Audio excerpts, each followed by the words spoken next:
Ok, vamos mergulhar a fundo nisso. É um prazer enorme dar o pontapé inicial nessa nossa análise. Hoje, temos nas mãos um material que realmente desafia a fronteira entre a ciência, a espiritualidade e aquele imenso potencial inexplorado da nossa mente. Estamos falando de Mentes Informadas, uma obra simplesmente fascinante e complexa, escrita por Hélio Couto. O autor basicamente nos convida a repensar tudo, literalmente tudo o que achamos que sabemos sobre a estrutura da realidade. Ele propõe um caminho super audacioso para expandir as nossas capacidades de um jeito sem limites. Então, com muita paixão por esse conhecimento e um olhar bem analítico, vamos investigar as engrenagens dessa proposta singular. Aqui está o nosso roteiro de hoje. Vamos passar por 1. A chave, que é a ressonância harmônica. 2. A ciência da consciência. 3. O poder da informação. 4. As barreiras ao crescimento pessoal.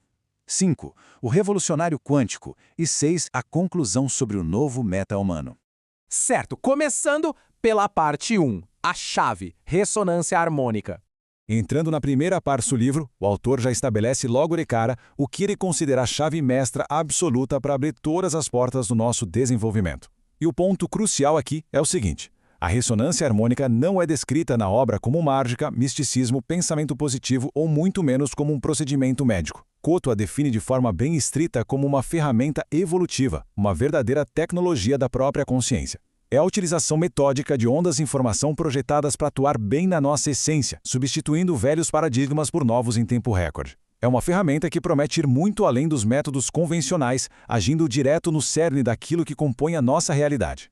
E como isso funciona na prática? O texto descreve um processo exato de 3 passos. O primeiro passo é uma limpeza profunda de crenças limitantes. Sabe aquelas amarras invisíveis que historicamente travam o nosso potencial? Pois é, a ideia é rompê-las. O segundo passo consiste em inserir pacotes de novas informações direto no ser, preenchendo as lacunas deixadas pelas crenças antigas com dados evolutivos. E o terceiro passo, que é uma consequência natural dessa absorção contínua, é a expansão da consciência. É um ciclo de progresso contínuo que, ao elevar o indivíduo, promete por tabela instigar a evolução coletiva de toda a nossa sociedade. E isso nos leva à parte 2, a ciência da consciência. Para compreender como uma promessa tão grandiosa se sustenta, a gente entra agora nas partes 3 e 4 do livro, que trazem toda a base científica.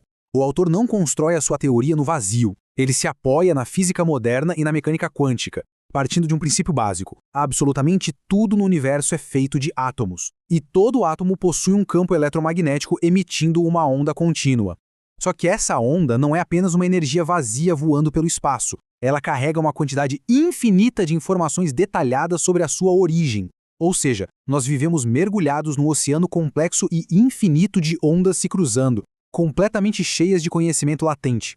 O que nos remete à pedra angular de toda essa tese. O autor afasta totalmente aquela ideia clássica de que a matéria inerte criou a mente. Preste muita atenção no peso desta afirmação dele. A consciência é a essência de algo ou alguém. Só existe uma única consciência que dá origem às demais. Apoiado num idealismo monista, o livro argumenta que a consciência é a raiz primordial, a matriz única e indivisível de todo o cosmos. A matéria seria apenas uma manifestação secundária. Todos nós somos ramificações, expressões individuais, porém inseparáveis, de uma mesmíssima fonte universal que preenche todo o espaço.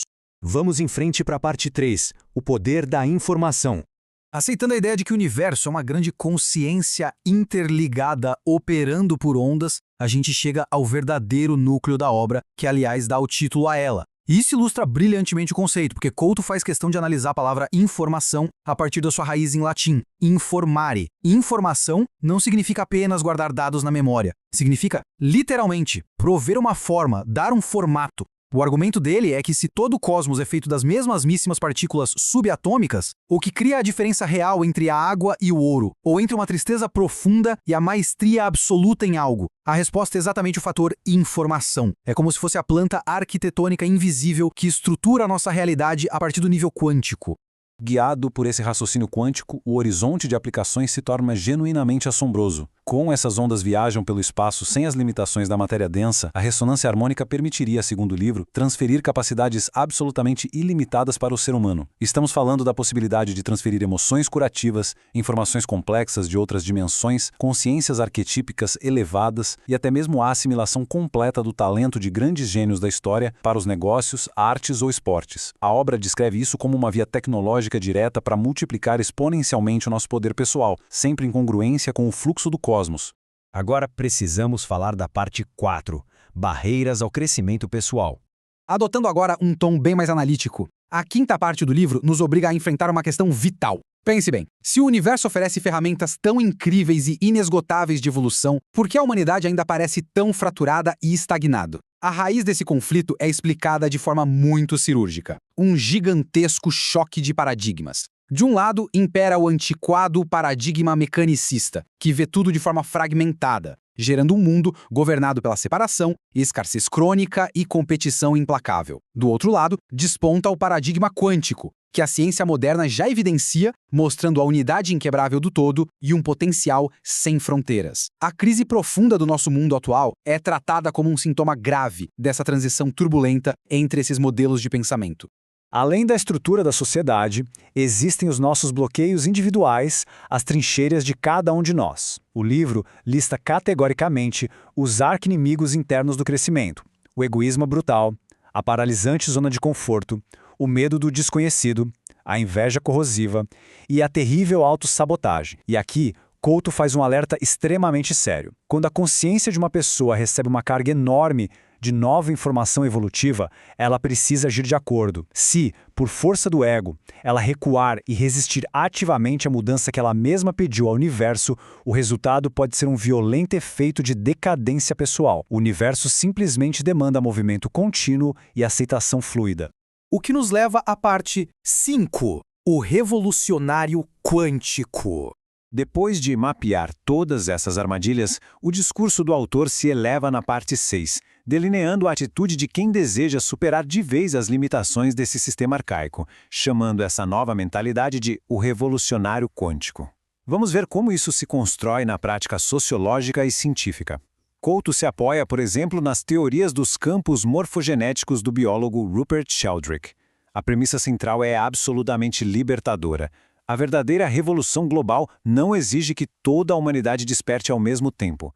A teoria propõe que uma minoria dedicada, ao elevar a sua própria informação vibracional, cria um campo mórfico tão potente que passa a puxar magneticamente o resto do coletivo para cima.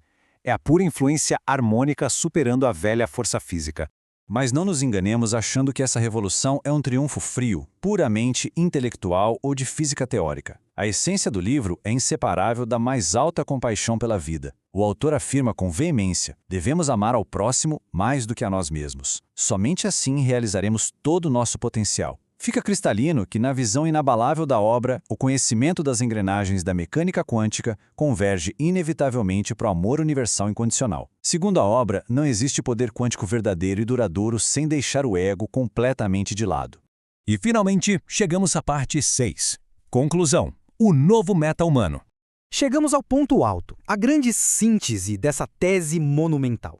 O objetivo final, de compreender as ondas do universo, de dominar a informação e de romper a autossabotagem, não é apenas conseguir um sucesso pessoal e egoísta. A conclusão majestosa do Hélio Couto, após décadas de pesquisa, é que nós devemos utilizar todas essas ferramentas da consciência para transmutar a nossa própria espécie. A meta vai muito além do indivíduo. É repovoar a Terra com o que ele chama de meta-humanos. Seres com uma consciência imensamente complexa, que ultrapassaram os limites biológicos e psicológicos antigos e que serão os pilares de uma nova e luminosa era dourada para o nosso planeta. E assim encerramos esta nossa exploração de hoje, ficando com um questionamento que é simplesmente impossível de ignorar. Se as leis mais fundamentais do cosmos nos oferecem ferramentas informacionais para um crescimento absolutamente infinito, será que a humanidade vai ter a coragem moral de evoluir? Ou será que, tragicamente, vamos escolher o conforto daquela falsa segurança de continuar sendo os mesmos? O desafio imenso foi lançado pela própria natureza do universo, e a escolha perante essa realidade quântica tão magnífica será inegavelmente apenas nossa. Um grande abraço e até a próxima análise.